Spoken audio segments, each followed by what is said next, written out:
இன்னைக்கு பார்த்தீங்கன்னா நம்ம வந்துட்டு ஈவினிங் ஸ்நாக்ஸ் என்ன பண்ண போகிறோம்னு பார்த்தீங்கன்னா க்ரீன் பீஸ் மசாலா தான். அது என்னன்னு தானே பார்க்குறீங்க? அது ஒன்றும் இல்லைங்க. நம்ம வந்துட்டு பானிபூரியில் சாப்பிடும் போது மசால் பூரியில் போட்டு சாப்பிடுவோம் இல்லையா?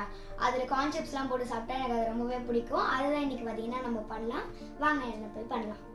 பீஸ் பார்த்தீங்கன்னா நல்லா குக் ஆகிட்டு இருக்காங்க குக்கரில்.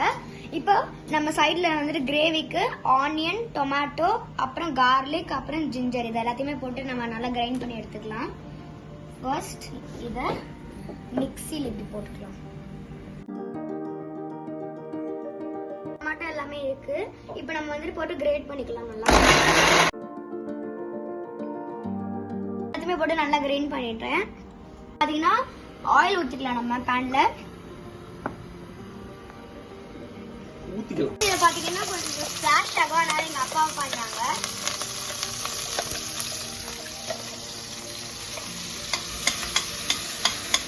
இப்போ பார்த்தீங்கன்னா நம்ம சைடில் இந்த மசாலாஸ்லாம் போட்டுக்கலாம்.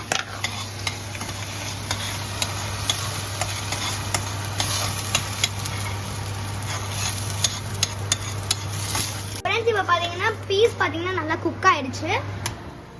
அப்புறம் பீஸ் பாயில் பண்ணும்போது எங்கள் அம்மா கொஞ்சம் சால்ட் ஆட் பண்ணிக்குவாங்க. நீங்களும் ஆட் பண்ணிக்கோங்க. இப்போ பார்த்தீங்கன்னா கொஞ்சம் டர்மரிக் பவுடர், அப்புறமா சில்லி பவுடர், கரம் மசாலா இது எல்லாத்தையுமே நம்ம ஃப்ளேவருக்காக வந்துட்டு ஆட் பண்ணிக்கலாம். பை த வே எனக்கு பார்த்தீங்கன்னா டென்னிஸ் கிளாஸ் இருக்கு. அதனால இப்போ சீக்கிரமாக நம்ம பண்ணிட்டு சீக்கிரமாக சாப்பிட்டுட்டு போயிடலாம்.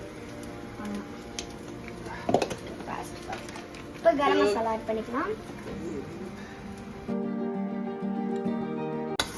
நல்லா மிக்ஸ் பண்ணி ப்ரௌன் கலர்ல ஆனதுக்கு அப்புறமா பீஸ் நம்ம வந்துட்டு ஆட் பண்ணிக்கலாம். நம்ம பார்த்தீங்கன்னா பீஸ் ஆட் பண்ணிக்கலாம். இதில்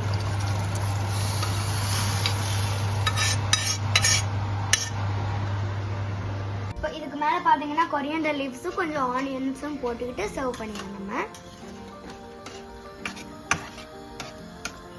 நம்ம ஃப்ரெஷ் கொரியாண்டர் லீவ்ஸ் இதில் அப்படியே மேலே போட்டுக்கலாம்.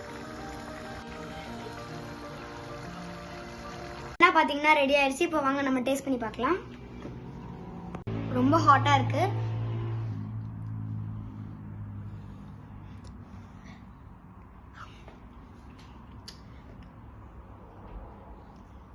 ஸ்பைஸியாக இருக்கு.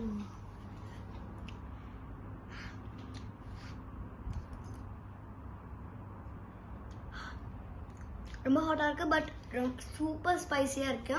நீங்களும் அதை உங்கள் வீட்டில் ட்ரை பண்ணி பாருங்கள். உங்கள் குட்டீஸ்க்கு ரொம்பவே பிடிக்கும். Until then, bye.